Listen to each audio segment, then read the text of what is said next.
Hello, fourth hour. So this video isn't the video of the class because that one, if you were in class, you know, froze. So today I'm going to go over what prompts you need for Walden and then read Walden with you. So enough of my face on the screen here. Let's talk about this. So as you can see on the screen, your work today for Walden is part of task 2. So it's formative points. Scroll down to task 2. Here's what you're going to answer today. And Walden is part of a book. So the title is Walden, as you can imagine. We won't be reading the whole book. We get pieces of it called excerpts. Here's what you'll answer reading those excerpts. So number 3, what reasons does Thoreau give for moving to the woods? Discuss your opinions on them. So for this, you get a choice. You can put a couple of reasons and then a couple of opinions, or you can go one for one.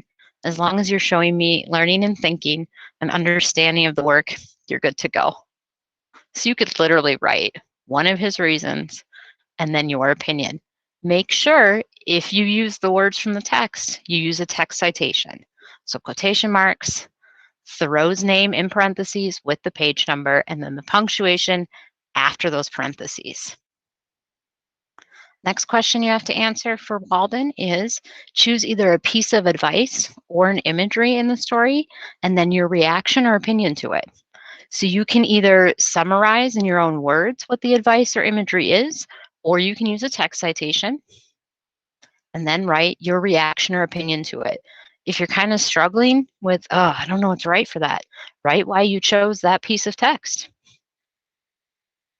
And that's all you have to do for Walden. I kept it short and sweet for you so you could really focus on the writing. And the next time, we'll do civil disobedience. So let's switch over to the text of Walden. So this is the same PDF you have. This is from your course Schoology page. And always read the background of pieces like this because it helps you a lot. It gives you context for the reading.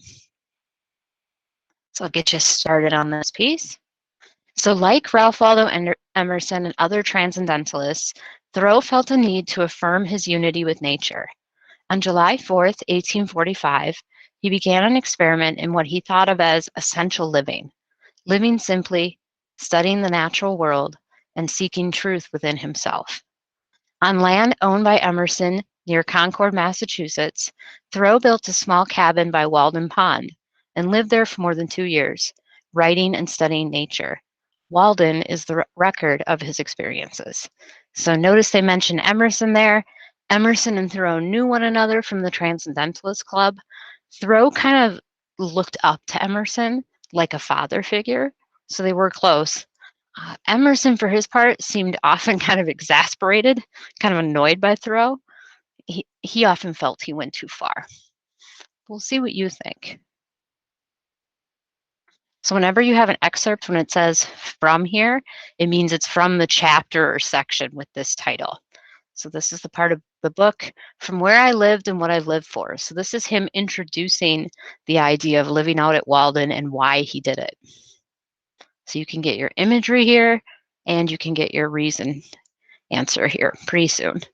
When first I took up my abode in the woods, that is, began to spend my nights as well as days there, which by accident was on Independence Day, or the 4th of July, 1845, my house was not finished for winter, but was merely a defense against the rain, without plastering or chimney, the walls being of rough weather-stained boards with wide chinks. A chink in this case is space between a plank, which made it cool at night. The upright white honed studs and freshly planed door and window casings gave it a clean and airy look, especially in the morning, when its timbers were saturated with dew, so that I fancied by noon some sweet gum would exude from them. I was seated by the shore of a small pond, about 1.5 miles south of the village of Concord, and somewhat higher than it, in the midst of an extensive wood between that town and Lincoln, and about 2 miles south of that our only field known to fame, Concord Battleground. But I was so low in the woods at the opposite shore, 1/2 mile off, like the rest, covered with wood, was my most distant horizon. For the first week, whenever I looked out on the pond, it impressed me like a tarn high up on the side of a mountain, its bottom far above the surface of other lakes, and as the sun arose, I saw it throwing off its nightly clothing of mist, and here and there by degrees, its soft ripples or its smooth reflecting surface was revealed, while the mist, like ghosts, were stealthily withdrawing in every direction into the woods, as at the breaking up of some nocturnal conventicle. So that's Thoreau just describing the view. Like he's he's wordy, but I like his figurative language. That's my opinion.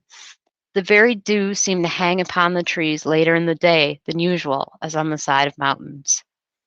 I went to the woods because, so here we go, he's going to tell you exactly why.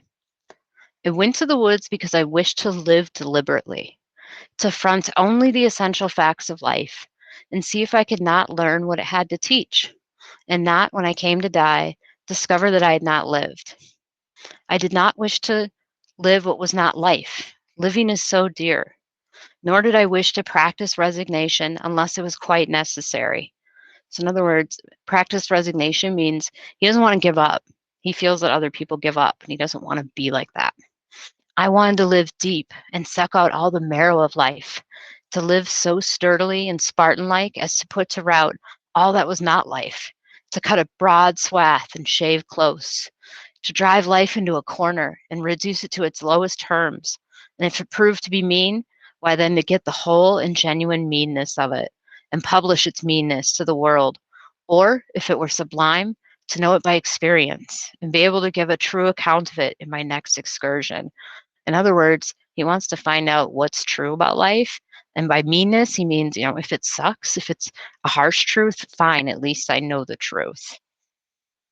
For most men, it appears to me, are in a strange uncertainty about it, an uncertainty about life, whether it is of the devil or of God, and have somewhat hastily concluded that it is the chief end of man here to glorify God and enjoy him forever. Still, we live meanly, like ants, though the fable tells us that we were long ago changed into men.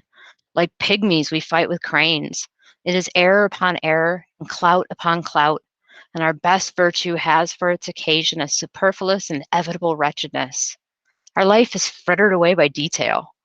An honest man has hardly need to count more than his 10 fingers, or in extreme cases he may add his 10 toes and lump the rest. Simplicity, simplicity, simplicity. I say let your affairs be as 2 or 3, and not 100 or 1,000. Instead of 1,000,000, count half a dozen, and keep your accounts on your thumbnail. In the midst of this chopping sea of civilized life, such are the clouds and storms and quicksands and 1,001 items to be allowed for that a man has to live, if he would not founder and go to the bottom and not make his port at all, by dead reckoning, and he must be a great calculator indeed who succeeds. Simplify, simplify. Instead of 3 meals a day, if it be necessary, eat but 1. Instead of 100 dishes, 5, and reduce other things in proportion. So remember, Thoreau was brought up with money. His family owned a pencil factory. So often when I read this, I wonder how much of this is a response to his background. He may have been disgusted by living wealthy.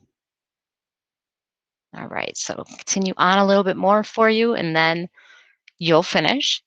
Why should we live with such hurry and waste of life? We are determined to be starved before we are hungry. Men say that a stitch in time saves 9, and so they take 1,000 stitches today to save 9 tomorrow. As for work, we haven't any of any consequence. We have the St. Vitus's dance. And as you can see in the side note here, that's a disorder of the nervous system characterized by rapid, jerky, involuntary movements.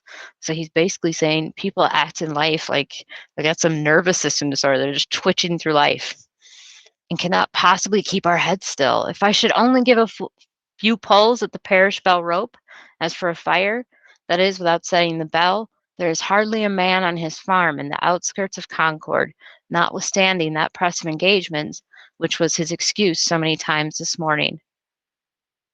Nor a boy, nor a woman, I might almost say, but would forsake all and follow that sound, not mainly to save property from the flames, but if we will confess the truth, much more to see it burn. So in other words, he's saying most people, If they hear an emergency, they don't go to help, they go to see the wreckage. All right, so I'll let you folks continue from there. Got you a good start here, hearing Thoreau's parts. Now notice as you continue here, it'll say like from solitude. As I pointed out earlier, that's just a different part of the book. And these help give you clues as to what that passage is about. As always, if you have questions, let me know, but you got this.